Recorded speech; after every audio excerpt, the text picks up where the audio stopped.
Shalom, shalom. First and foremost, I would give all praise, honor, and glory due to Yahweh, Bahashem, Yahushai, Bahashem, Rachak Kodash. Double honors to the elders and apostles of GMS, a great millstone for teaching us the truth, righteousness, truth, and sincerity. Shalom, shalom.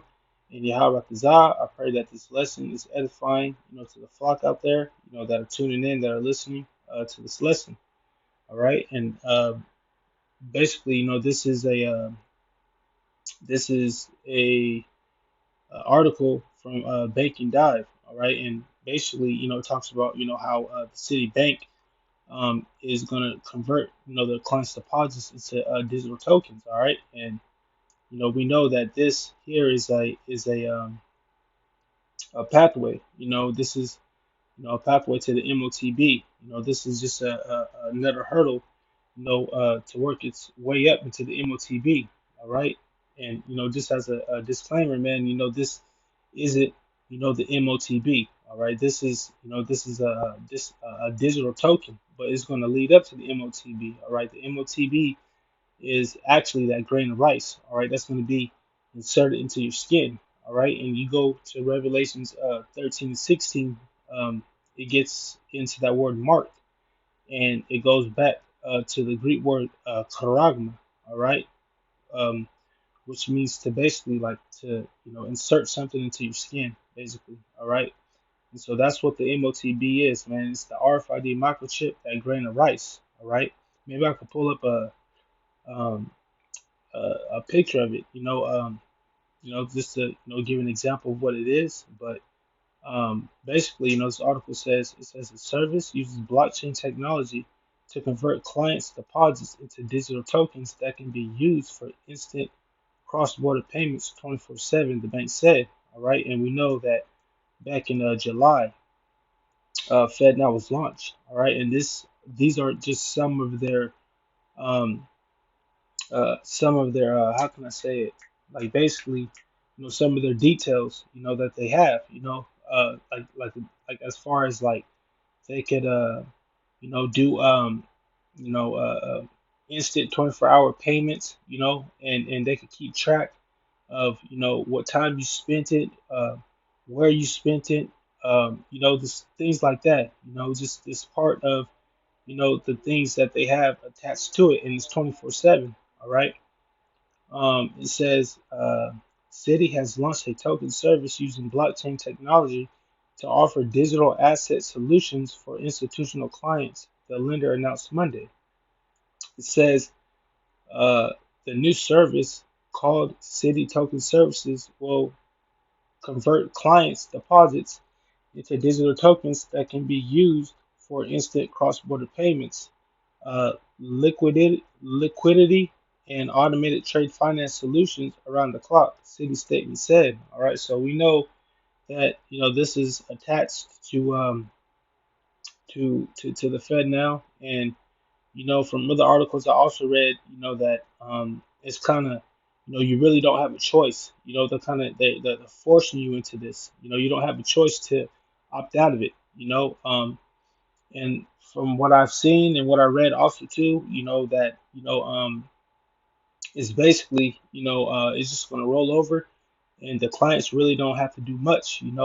Their existing accounts, it's already going to roll over onto these digitalized tokens. All right, and it says the service part of the bank treasury and trade solutions aims to integrate tokenized deposits into Citi's global network to boost its core cash management and trade finance capabilities. All right, so you see how they want to go global with it, because eventually, pursuant to Revelations 13 and 16, he causes all great, small, rich, and poor, free and bond, to take this, this sea hit, man, and eventually it's gonna roll over to that point, and they're gonna integrate it, not just here, but all over the world, all right, because it says right here, it says City Global Network, all right, so it's gonna be global eventually, it's gonna translate into the MOTB eventually,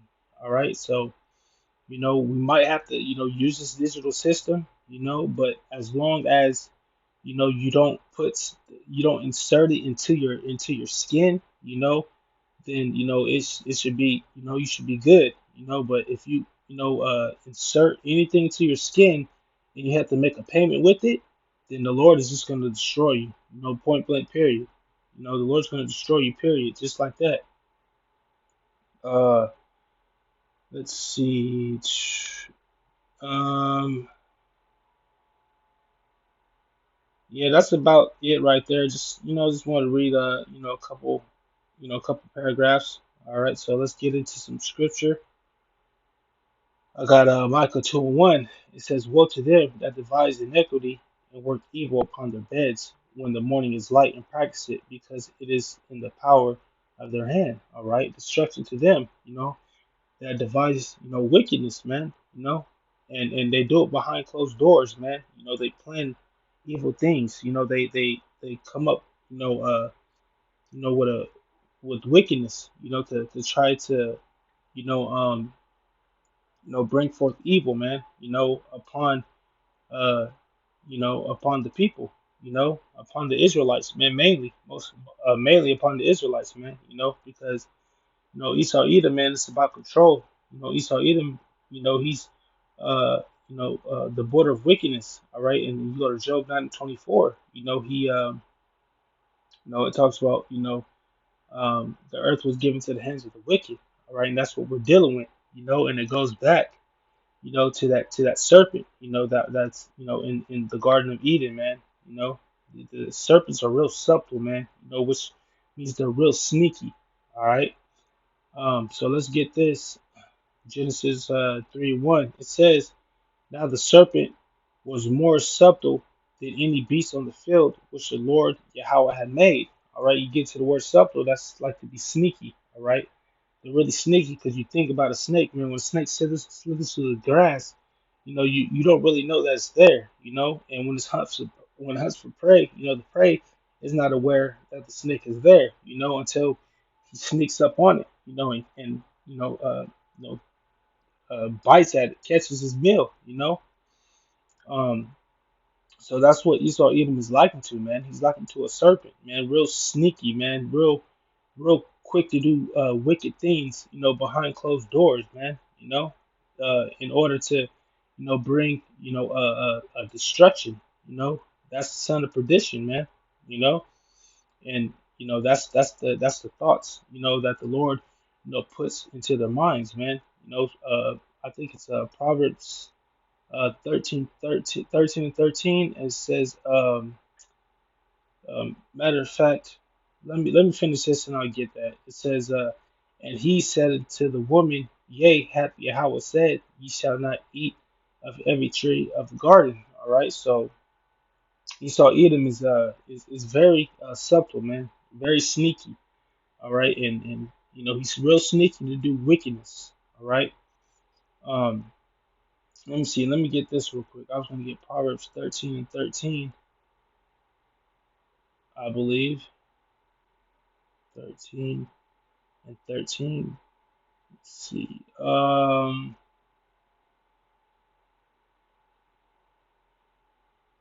No, that's not it. Slakia. Um, the king's heart. Uh, oh, let's see. Trying to get in the KJV. So let's get this. It says, "The king's heart is in the hand of the Lord, as the rivers of water, as rivers of water. He turneth it whichsoever he will." All right, so this to prove the point. The Lord is putting these wicked things on their mind.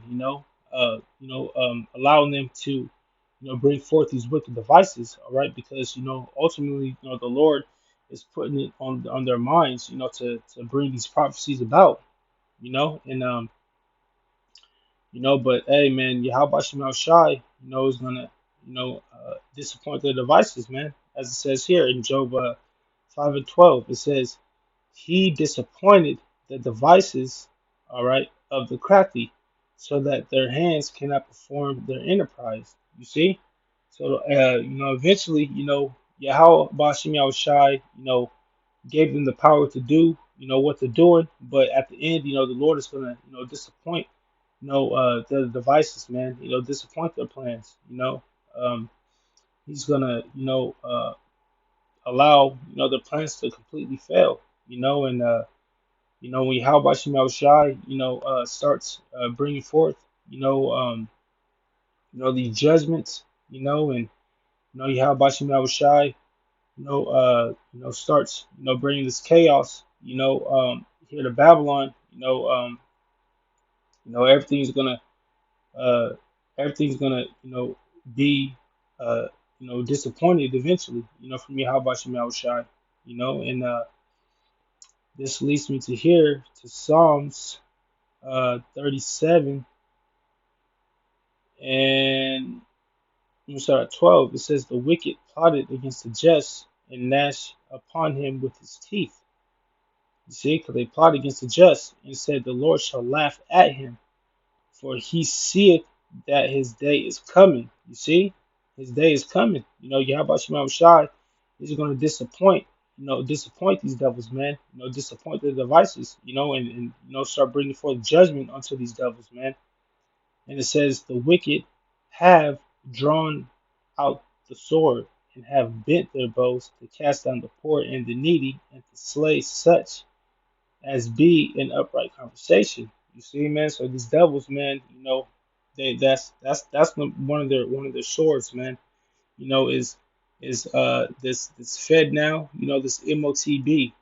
That's just one of the many swords that they have, man. And the Lord is going to disappoint their devices, man. He's going to disappoint them in their wicked ways, at the end of the day. All right. So, man, we're getting that much closer, to the MOTB, and, I just thought, I kind of bring that out, edify the flock, I pray that this was edifying to you brothers and sisters out there, and I just want to give double honors to the elders and apostles, James, Great Millstone, and, I want to close out giving our praises and honor uh, to Yahweh Bahashim, Yahweh Shai Bahashim, and Chakwadash, all right, for putting on my spirit to do this lesson.